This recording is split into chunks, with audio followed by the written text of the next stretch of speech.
오늘 우리가 은혜 받을 말씀은 마태복음 15장입니다. 15장. 그때 바리새인과 서기관들이 예루살렘으로부터 예수께 나와 이르되 당신의 제자들이 어찌하여 장로들의 전통을 범하나이까? 떡 먹을 때 손을 씻지 아니하나이다. 대답하여 이르시되 너희는 어찌하여 너희의 전통으로 하나님의 계명을 범하느냐? 하나님이 이르셨을 때 내 부모를 공경하라 하시고 또 아버지나 어머니를 비방하는 자는 반드시 죽임을 당하리라 하셨거늘 너희는 이르되 누구든지 아버지에게나 어머니에게 말하기를 내가 드려 유익하게 할 것이 하나님께 드림이 되었다고 하기만 하면 그 부모를 공경할 것이 없다 하여 너희의 전통으로 하나님의 말씀을 폐하는도다.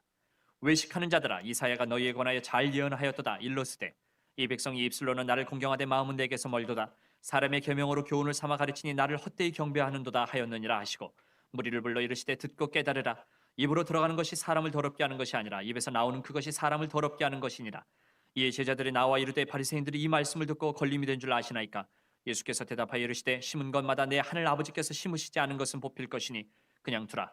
그들은 맹인이 되어 맹인을 인도하는 자로다. 만일 맹인이 맹인을 인도하면 둘이 다 구덩이에 빠지리라 하시니 베드로가 대답하여 이르되 이 비유를 우리에게 설명하여 주옵소서. 예수께서 이르시되 너희도 아직까지 깨달음이 없느냐? 입으로 들어가는 모든 것은 배로 들어가서 뒤로 내버려지는 줄 알지 못하느냐?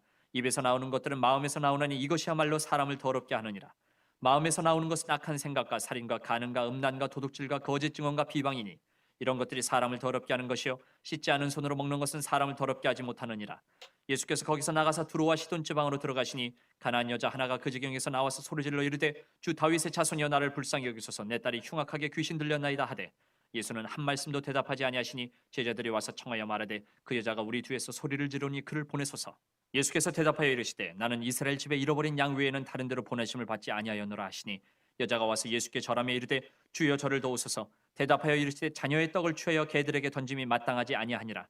여자가 이르되 주여 올소이다마는 개들도 제 주인의 상에서 떨어지는 부스러기를 먹나이다 하니 이 예수께서 대답하여 이르시되 여자여 내 믿음이 크도다. 내 소원대로 되리라 하시니 그때로부터 그의 딸이 나으니라. 예수께서 거기서 떠나서 갈릴리 호숫가에 이르러 산에 올라가 거기 앉으시니 큰 무리가 다리 저는 사람과 장애인과 맹인과 말 못하는 사람과 기타 여럿을 데리고 와서 예수의 발 앞에 앉힘에 고쳐주시니 말 못하는 사람이 말하고 장애인이 온전하게 되고 다리 저는 사람이 걸으며 맹인이 보는 것을 무리가 보고 놀랍게 여겨 이스라엘의 하나님께 영광을 돌리니라. 예수께서 제자들을 불러 이르시되 내가 무리를 불쌍히 여기노라. 그들이 나와 함께 있은지 이미 사흘임에 먹을 것이 없도다. 길에서 기진할까 하여 굶겨 보내지 못하겠노라. 제자들이 이르되 광야에 있어 우리가 어디서 이런 무리가 배부를 만큼 떡을 얻으리이까? 예수께서 이르시되 너희에게 떡이 몇 개나 있느냐? 이르되 7개와 작은 생선 2어머니가 있나이다 하거늘 예수께서 무리에게 명하사 땅에 앉게 하시고 떡 7개와 그 생선을 가지사 축사하시고 떼어 제자들에게 주시니 제자들이 무리에게 주매 다 배불리 먹고 남은 조각을 7광주리에 차게 거두었으며 먹은 자는 여자와 어린이 외에 4,000명이었더라. 예수께서 무리를 흩어보내시고 배에 오르사 마가단 지경으로 가시니라. 아멘. 하나님의 말씀입니다. 마태복음 15장을 기록한 저자 마태는 우리들에게 외적 신앙보다는 내적인 내면의 신앙이 얼마나 더 중요한지를 보여주려는 의도로 글을 쓰고 있고요. 이방인과 유대인들이 정말 자기들의 특권층이라고 생각하고 하나님이 주셨던 그 큰 은혜를 망각하고 정말 주님을 귀하게 여기지 않는 이런 사람들에게 정말 예수님은 하나님의 아들이라는 것을 정확하게 보여주기 위해서 이 글을 쓰고 있습니다. 마태복음 15장의 배경을 간단히 살펴보면 바리새인들과 서기관들이 예루살렘의 사내들인 종교회의로부터 갈릴리로 파견된 일종의 종교 조사단들이 있었습니다. 이 사람들은 전국적으로 정말 큰 영향을 미치고 있는 예수님의 가르침과 예수님이 늘 많은 병자들을 고치고 있으니까 이게 정말 사실인지 조사하기 위해서 파견된 사람들이 이곳에 왔습니다. 그들의 목적은 예수님의 소문에 대한 진상을 밝히기보다는 오히려 예수님을 모함하려는 구실을 삼기 위해서 예수님에게 책 잡을 거리가 없는지 그렇게 살펴보고 있는 그런 때였습니다. 예수님의 공생의 뒤로 가면 갈수록 정말 갈등은 더 날로 심해져 갑니다. 당시의 유대 교권주의자들과 바리새인들과 서기관들은 예수님에 대한 박해를 공공연히 모의하고 있는 상황에서 일어난 일들이 지금 마태복음 15장에 기록되어 있습니다. 마태복음 15장 1절로 9절은 바리새인들과 서기관들이 장로의 전통을 가지고 하나님의 율법을 범하고 있다고 지적하는 내용들이 나오고요. 10절부터 22절까지는 우리 안에서보다 정말 밖에서 들어오는 것들이 안에서 나온 것들이 훨씬 더 정말 내면이 더 중요하다 이런 내용들이 나옵니다. 또 21절로 28절은 딸을 고치기 위해서 포기하지 않고 주님께 강청하여 귀신 들린 딸을 고친 가나안 여인의 이야기가 나옵니다. 29절로 마지막 절까지는 떡 7개와 작은 생선 몇 마리로 4천 명을 먹이신 기적 사건이 나옵니다. 근데 오늘 저는 여러분과 함께 15장 21절로 28절에 나오는 한 여인의 이야기에 그 초점을 맞추려고 합니다. 21절에 보니까 예수님은 종교 지도자들과 바리새인들과 서기관들이 자신을 음해하는 그곳이 너무나 싫었던 것 같습니다. 그래서 가버나움에서 벗어나십니다. 여러분 누가 나를 싫어하면 있고 싶던가요? 아마 예수님도 우리와 똑같은 성경을 가지셨던 것 같습니다. 그래서 그곳을 떠나가십니다. 주님은 제자들과 유대인의 거주지와 정말 먼 곳, 헤롯의 관할권에서 먼 곳 이곳으로 옮깁니다. 자신을 위해서 이렇게 안전한 장소로 옮기거든요. 여러분 이거 정말 필요합니다. 혹시 누군가가 나를 되게 힘들게 하잖아요. 그러면 당분간 좀 그분하고 떨어지는 게 되게 좋습니다.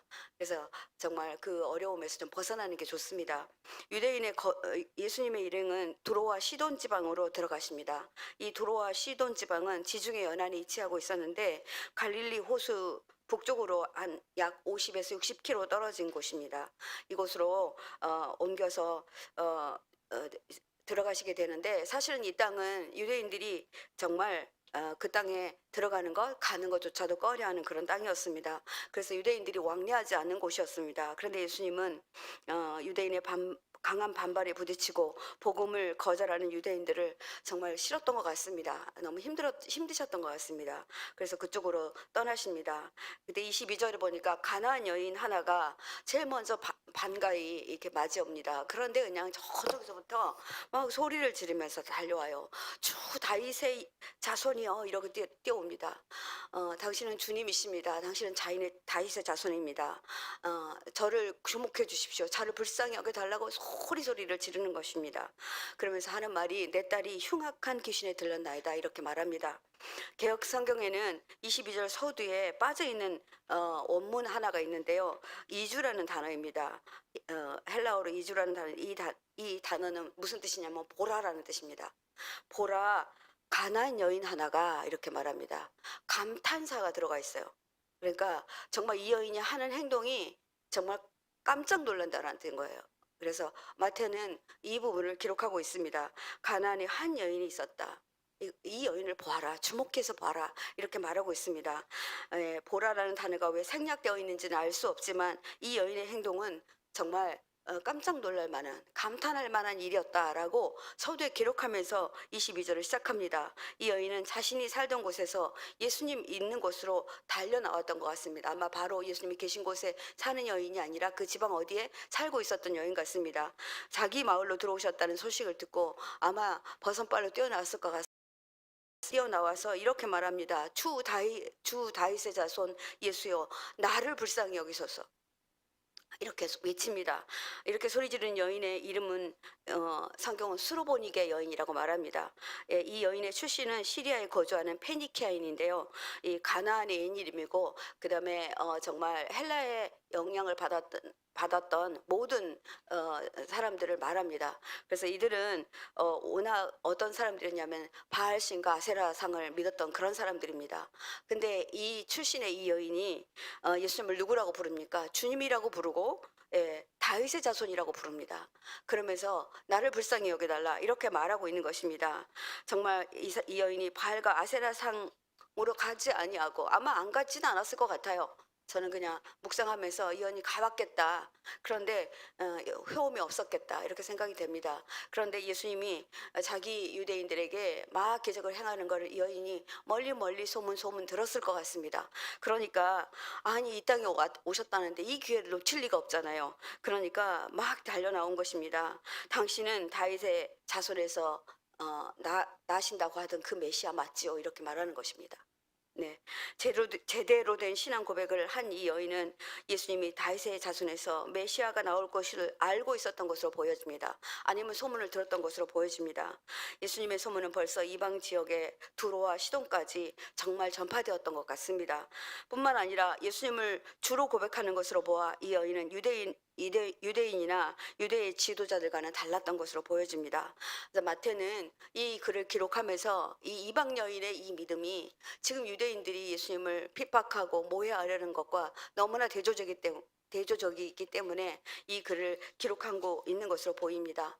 이방인이 유대인을 찾아온 것만으로도 파격적인데 이 여인은 자신의 문제를 예수님이 해결할 수 있다라고 그렇게 말합니다. 나를 불쌍히 여기소서 내 딸이 흉악한 귀신에 들렸나이다 이렇게 말합니다. 여러분 귀신이 들린 그러니까 정말 어, 흉악한 귀신이라고 여기 성경에 기록된 거 보니까 흉악하다는 말은 너무 고통을 당하고 있다 이런 뜻입니다. 여러분 마음적으로 힘들어 보세요. 얼마나 고통스러운지 아십니까? 이 고통을 당하면 온 가족이 힘듭니다. 이런 가운데 있는데 자신을 불쌍히 여겨달라 그래요. 우리 딸을 불쌍히 여겨달라 말하지 아니하고 자신을 불쌍히 여겨달라고 요청합니다. 왜냐하면 자기가 믿음으로 고백했거든요. 나는 당신이 우리 딸을 고쳐줄 거라고 믿는다고 이렇게 고백했거든요. 그러니까 나를 봐서라도 내 딸을 고쳐달라 그렇게 말하고 있는 것입니다. 이게 어미의 마음입니다. 자식의 병과 동일시하는 마음들. 여러분들 가족들이 아프시면 어떠십니까? 가족 아프시면 정말 마음이 어렵지 않으십니까? 이 애타는 마음 누구에게 말도 하지 못하고 얼마나 애탔겠습니까? 그래서 예수님께 자비를 베풀어 달라고 당신만이 고칠 수 있습니다 라고 말하는 것입니다. 여인은 자식을 살려야겠다는 일념밖에 없어 보입니다. 그래서 뭐 창피한 거 무릅쓰고 그가 유대인에게로 나와온 것입니다. 자식을 살리려는 어미의 용기와 절실함이 절절히 담겨 있습니다. 흉악한 귀신이 들렸다고 표현하고 있는데 흉악하다라는 해당하는 언어는요 카코스입니다. 근데 바로 위험한 상황, 그러니까 죽을 수도 있다라는 상황입니다. 여러분들 정신적으로 마음적으로 너무 힘들면 정말 죽음이 너무 가까이 있어요. 언제 죽을지 모르고 언제 무슨 일을 할지 모르고 이런 상황 가운데 있습니다. 그래서 이 딸의 목숨이 너무 매우 위험하니 이 여인이 악한 영이 자신의 딸을 언제 해칠지 모르니 이 상황에서 내 딸을 고쳐주실 분 오직 주님이십니다. 이렇게 고백하고 있는 겁니다.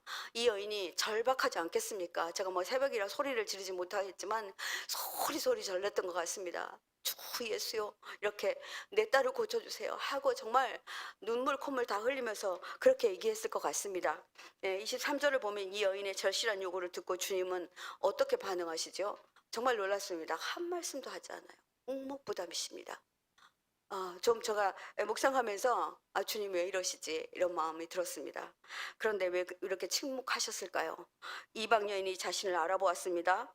또 이 여인에게서 자신이 구세주다, 주님이다, 다윗의 자손이다 이런 고백까지 받았습니다. 저 같으면 기뻐가지고 아니 어디 사서 누구세요 이렇게 할 것 같은데 주님이 대답을 안 하세요. 왜 이러시고 계시는 것이죠? 자신의 백성들에게 무시받았던 주님이십니다. 그리고 그렇게 무시받았을 때 제자들이 따라오기는 했지만 예수님에 대한 신뢰와 예수님에 대한 어떤 것들도 정말 잘 이렇게 형성되지 않았던 것으로 보입니다. 이방 여인은 자신을 메시아로 인정하고 또 정말 그렇게 고백해 주었는데 얼마나 반가움을 표시하시고 싶으셨겠습니까? 근데 주님 말씀 안 하세요. 왜 그러십니까? 제가 묵상하면서 그렇게 물어봤어요. 주님 왜 이러십니까? 이렇게. 이 여인 정말 불쌍하지 않습니까? 이렇게 물어봤어요. 예수님은 유대인의 불신과는 반대로 정말 이방 여인에게 환영을 받고 그 여인이 자신에게 정말 진정한 구세주라고 고백하는 이 소리를 듣고 정말 왜 이렇게 묵묵부답하고 계신 걸까요? 이 대목은 정말 영적인 우리에게 교훈이 있다는 것입니다. 영적인 침묵이라고 말합니다. 이 영적인 침묵 안에 많은 이야기들이 들어있습니다. 여러분 우리가 말 없음표 알잖아요. 이렇게 점 딱딱딱 찍는 거 있잖아요. 그 안에는 상당히 많은 이야기들이 들어있는 거 여러분 아십니까? 우리도 기도하다가 어떨 때는 응답이 안 될 때가 있고 정말 응답이 길어질 때가 있습니다. 아무리 기도해도 이 기도가 응답되지 않을 때 여러분 어떻습니까? 왜 이러십니까? 이런 마음이 나오지 않습니까? 주님은 우리의 믿음을 정말 시험하실 때가 있으십니다. 그런데 정말 주님은 왜 이러셨을까요? 답답한 제자들이 그렇게 말씀은 없으시니까 아니 왜 우리 주님 왜 이러시지? 라고 생각하고 이렇게 말합니다. 저 여자가 우리 뒤에서 저렇게 소리 지르니까 그를 보내소서라고 말해요. 뭐 어떻게 보내소서라고 말하지 않고 그를 보내소서라고 말합니다. 제자들은 그녀의 요구를 들어주지 말고 그냥 보내라는 뜻이었을까요? 아니면은 저 시끄럽게 하는 저 여인 빨리 기도해 주셔가지고 빨리 보내시는 게 낫지 않겠습니까? 이렇게 말하는 뜻이었을까요? 일단 보내라고 말합니다. 그 의도가 어디에 있든지 제자들은 이 귀찮은 여자 정말 떼어내고 싶었다는 거예요. 예. 여러분 이런 경우 있지 않습니까? 막 누군가가 날 힘들게 하고 귀찮게 하면 아, 저 사람 없어졌으면 좋겠다 할 때가 있지 않습니까? 그런데 주님은 네, 참으로 의외의 말을 합니다. 24절 예수께서 이렇게 대답합니다. 누구에게 대답하냐면요. 예, 제자들에게 대답합니다. 어떻게 대답하냐면 나는 이스라엘의 집에 잃어버린 양 외에는 다른 데로 보내심을 받지 아니하였노라 이렇게 말합니다. 아니 왜 이렇게 냉정하시죠? 네, 알아요. 유대인의 메시아이고 유대인의 가문에서 나신 분이라고 하시지만 왜 이렇게 말씀하셨을까요? 참으로 냉정한 대답으로 들리지 않나요? 예수님이 하신 말씀으로 보기에는 참 이해가 가지 않습니다. 예수님은 이방인의 구원에는 관심이 없었던 걸까요? 네. 요한복음 4장 22절은 이렇게 말씀하시고 계십니다. 너희는 알지 못하는 것을 예배하고 우리는 아는 것을 예배하노니 이는 구원이 유대인에게서 남이라 이렇게 말합니다. 정말 과연 예수님은 유대인에게만 관심이 있었을까요? 이방 여인에게는 관심이 없었을까요? 이방 사람들에게는 구원이 없다고 믿었을까요? 그렇지 않습니다. 예수님은 자기 민족의 구원 문제를 우선으로 생각하신 것입니다. 이게 되게 중요한 부분입니다. 여러분, 정말 우리가 전도하고 이렇게 하는 거 좋습니다. 그런데 오늘 말씀을 통해서 우리가 내 가족, 내 친족, 이분들부터 살려야 되는 것이 먼저입니다. 여러분 정말 함께 이 문제를 기도하며 나아가셨으면 좋겠습니다. 예수님은 자신을 배척한 자기 백성 정말 밉지요. 예, 그래서 여기까지 지금 피해 왔어요. 그런데 끝까지 그들을 사랑하고 있는 것을 보여주십니다. 먼저 자기 백성을 구원하시고 사마리아 땅 끝까지 복음을 전하고자 하시는 주님의 그 속마음이 정말 다 표현되지 않았지만 있는 것입니다. 너희들이 예수 제대로 믿어야 내가 난 땅 이곳에서 나를 믿어주지 않으면 내 백성이 나를 믿어주지 않으면 어떻게 이방인들이 나를 믿겠냐 이런 말입니다. 이스라엘의 집에 어린 양이라는 표현은 선민 이스라엘을 하나님의 양이라 표현했던 선지자들의 메시지에서도 볼 수 있습니다. 이스라엘이 그들의 참 목자 되신 예수를 오히려 거부했기 때문에 그들은 잃어버린 양이라고도 성경에서는 표현되고 있습니다. 요한복음 10장 10절로 11절 말씀 보니까 도둑이 오는 것은 도둑질하고 죽이고 멸망시키려는 것뿐이요 내가 온 것은 양으로 생명을 얻게 하고 더 풍성히 얻게 하려는 것이다. 나는 선한 목자라. 선한 목자는 양들을 위하여 목숨을 버리거니와 라고 답하십니다. 주님은 목숨을 버릴 각오가 돼 있으십니다. 우리가 아시다시피 예수님은 이 땅에 오실 때 죽으러 오셨습니다. 예수님의 이 땅에 오신 목적은 정말 죽음을 당하러 오신 거란 말입니다. 그런데 무엇이든 못하겠습니다. 주님은 처음부터 자식 때문에 가슴 찢어지는 고통을 당한 여인을 거절하실 생각이 없으셨습니다. 그런데 주님은 제자들에게 이 여인에 비해서 나오는 진정한 신앙 고백이 제자들에게 묵상되어지기를 바랐다는 것입니다. 여러분 정말 이 부분을 우리가 간과해서는 안 되겠습니다. 어떨 때는 믿지 않는 사람들이 훨씬 우리보다 믿음이 좋을 때가 있어요. 저도 그런 이야기를 들을 때가 있었거든요. 제가 막 고통당하니까 저희 신우님들이 저에게 그러더라고요. 올케는 하나님 믿잖아. 하나님께 기도해. 제가 정말 정신을 못 차리고 있을 때 이 말을 했어요. 제가 정신이 번쩍 나더라고요. 예, 예수님은 의도적으로 그렇게 말씀하시고 계신 것입니다. 우리가 이 말을 들었다면 우리는 어땠을까요? 그런데 이 여인의 행동 보십시오. 무시당하고 정말 자기들만 있겠다. 자기들의 구원이 있다. 이렇게 말씀하시는 예수님에게 가까이 다가갑니다. 가서 절을 합니다. 절하며 스로보닉의 여인은 자신을 무시하고 냉담한 예수님께 어떻게 하냐면 더 접근하여 가까이 갑니다. 더 가까이 갑니다. 그리고 이 절하다라는 의미에는요 프로세퀴네이라고 하는데 이것은요 이 절하다를 끊이지 않고 한다는 말입니다. 여러분 절에 가서 49배 막 108 뭐 이렇게 하시는 분들 보셨습니까? 우리 같으면요 새벽 예배 한 번도 빠지지 않는다는 겁니다. 더욱 더 절하는 것입니다. 더욱 가까이 가서 주님 제가 들어주실 때까지 이 일을 멈추지 않겠습니다 하는 것입니다. 그러니까 제자들이 가만히 있었겠어요? 예수님께 가까이 가지 못하도록 했겠죠. 그런데도 불구하고 계속 주님께 경배를 합니다. 하면서 제발 내 딸을 고쳐달라고 얘기합니다. 마태복음 저자는 이 정말 이 절하다라는 말을 여기다 기록하면서 왜 프로세키네이라고 썼겠습니까? 끊이지 않고 정말 포기하지 않고 하는 것을 말합니다. 한 번만 절하는 것이 아니라 끊임없이 계속해서 들어줄 때까지 얘기하고 있다는 것입니다. 여러분, 우리 기도하다 응답이 없을 때 어떻습니까? 포기되시지 않습니까? 이건 안 되나 봐. 주님도 이것은 안 하고 싶으신가 봐. 이런 생각이 들지 않습니까?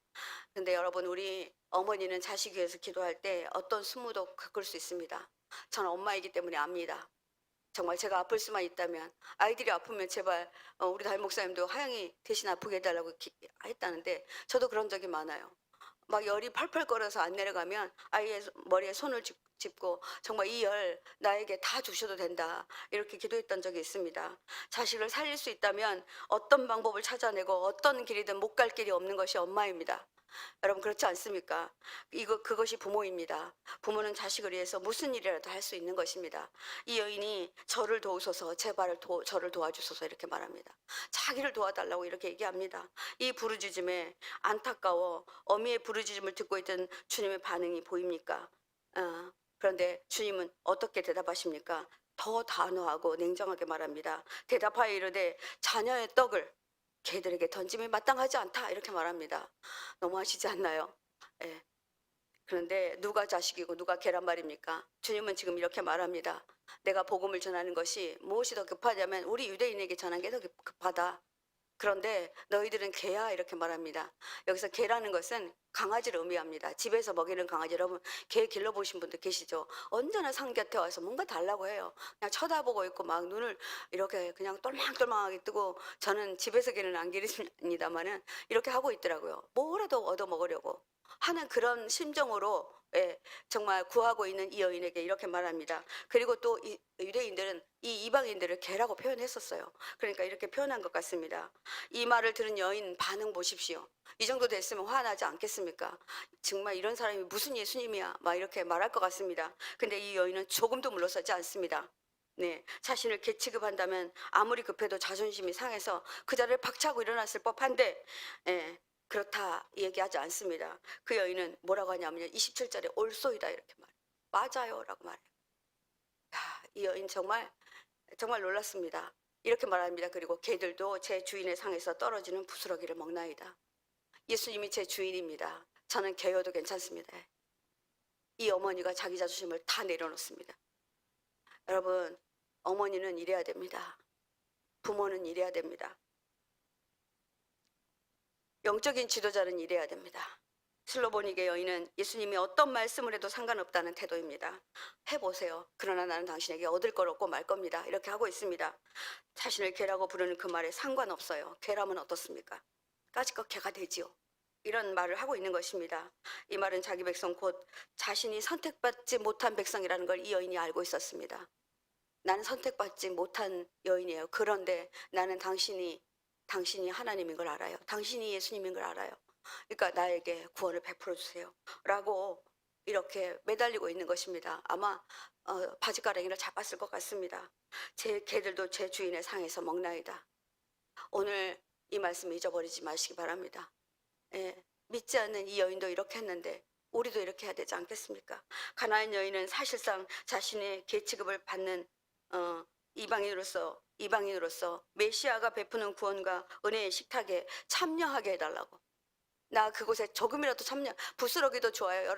당신이 먹다가 그냥 손 털어버리는 그 작은 부스러기라도 좋으니 그거라도 먹게 해주세요라고 말한 것입니다. 상에서 떨어진 부스러기를 먹나이다라는 말은 예수님의 무한하신 자비와 그 은혜를 조금이라도 내게 혜택을 주십시오, 이런 말입니다. 이 부분을 제가 한번 의역해 보겠습니다. 주님, 당신이 저를 개로 취급한 것을 저는 인정합니다. 이렇게 말하고 있습니다. 저는 아브라함의 자손이 아니기에 아무런 권리나 주장을 할 수 없는 것도 압니다. 그러나 저는 다만 내가 비천한 개라고 해도 좋지만 주인의 상에서 당신이 떨어뜨린 그 은혜 조금 부스러기라도 제게 주신다면 제가 그것을 감사히 먹겠습니다. 이렇게 말합니다. 이 여인의 말에 주님은 감복하십니다. 이 끈질긴 여인의 기질을 주님이 너무 귀하게 보십니다. 이 여인은 자존심을 버리고 항복한 것입니다. 여러분, 자존심은 나로부터 시작됩니다. 자존심은 내가 위에 있고 내가 옳다라고 할 때 자존심이 나옵니다. 그런데 여러분, 자존감은 어디서 나온 줄 아세요? 자존감은 내가 믿는 대상의 가치로부터 나옵니다. 여러분, 우리 믿는 사람들은요, 자존감이 높아야 돼요. 내가 알고 있고 내가 믿고 있는 그분이 내 안에 계시잖아요. 내가 주님을 품고 있는 그런 하나님의 자녀잖아요. 이런 자존감으로 살아야 되겠죠. 이 여인 보세요. 예, 이 여인과 같은 자존심은 버리고 어떻게든 당신을 내가 소유하고 싶습니다 라고 말하고 있는 것입니다. 저는 상담하면서 가족이 정신질환을 앓고 있는 말하는 것을 어려워하는 성도들 많이 봅니다. 이분들을 보면서 정말 안타까운 적이 많습니다.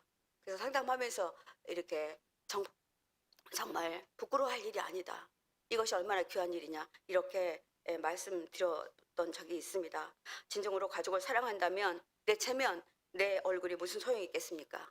이 여인처럼 해야죠.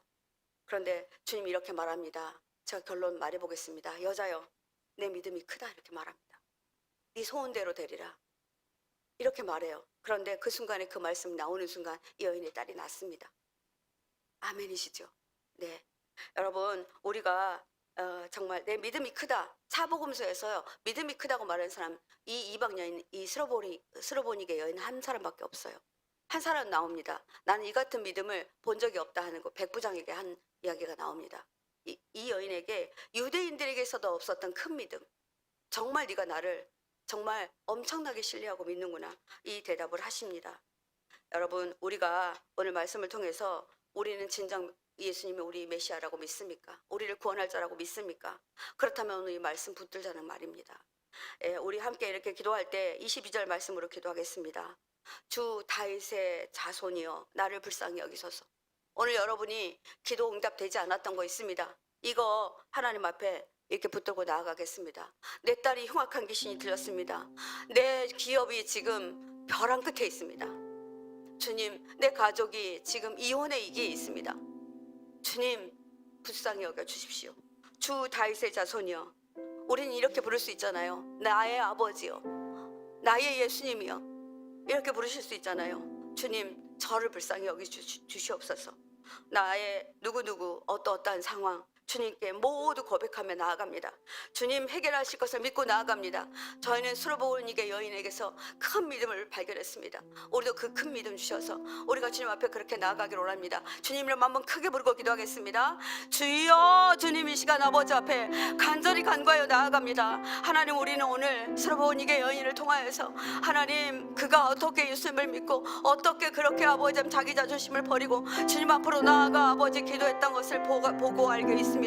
하나님, 내가 어떤 것들을, 어떤 상황들을 아버지는 부끄럽게 여기고 있습니까? 나의 가족들이 어떤 질병에 걸렸을 때 그것을 숨기고 정말 감추려고 하고 있습니까? 용서하여 주십시오. 하나님, 이제 내가 아버지 하나님 정말 어떤 자존심이 상한다 할지라도 아버지 정말 나는 주님 앞으로 나아갈 것입니다.